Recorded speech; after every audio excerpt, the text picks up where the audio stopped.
Welcome back to Joyful Homestead. We're Dan and Heidi, and today is Labor Day. Woohoo!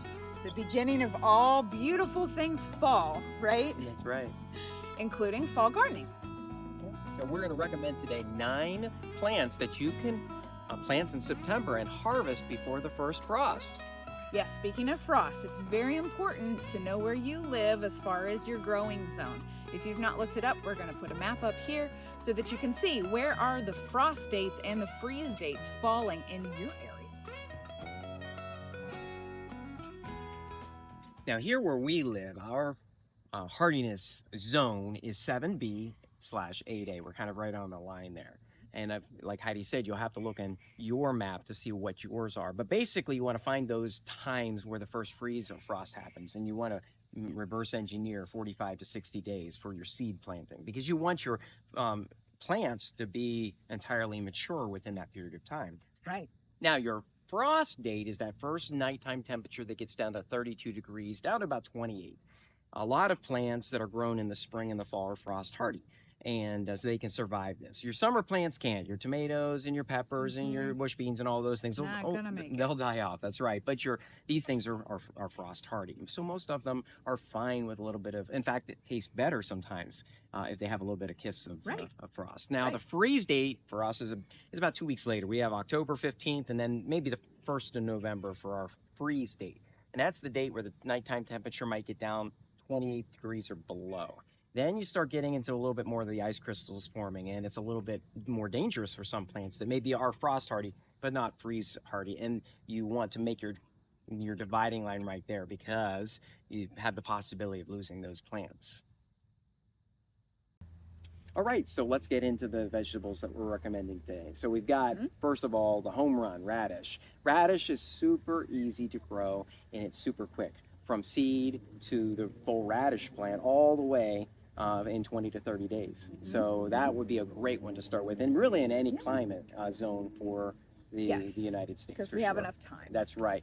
The second group, I would say, of 3 plants are greens. You've got lettuce, you've got kale, and you've got Swiss chard. Those 3 would all be great examples, especially the kale. Kale can actually grow way past the freeze date. I have a variety called dwarf Siberian kale, and it Sounds ideal for winter. Yeah, it loves it down even into the low 20s, and I'm picking it in January and everything. So it's fantastic. I would agree that would be a perfect one. Then you've got another group of vegetables, 4, 5, and 6 on our list: turnips, beets, and parsnips. They're root vegetables, and a lot of people kind of ignore the root vegetable, but it's a great fall-winter vegetable for the simple fact that most of once they mature, most of all the growing is then done underground. True. People know what turnips are. Yeah, exactly. People know what turnips are. People know what beets are. And you might go, ooh, like that, but they're really nutritious, fantastic, and filling. Parsnips are like a kind of a white root, almost like a carrot. And they grow great down here. And actually, I think they're easier to grow than regular carrots. They're delicious. Yeah, they really are. And the beauty of root vegetables is you can mound up the leaves or the straw around the plant, even when it gets cold. So you can extend the season that way. And I'm picking my turnips in January and February. You've seen it before. I have. I've cooked with them in the winter. It's awesome. So the last group, what are we, 8, 9, right?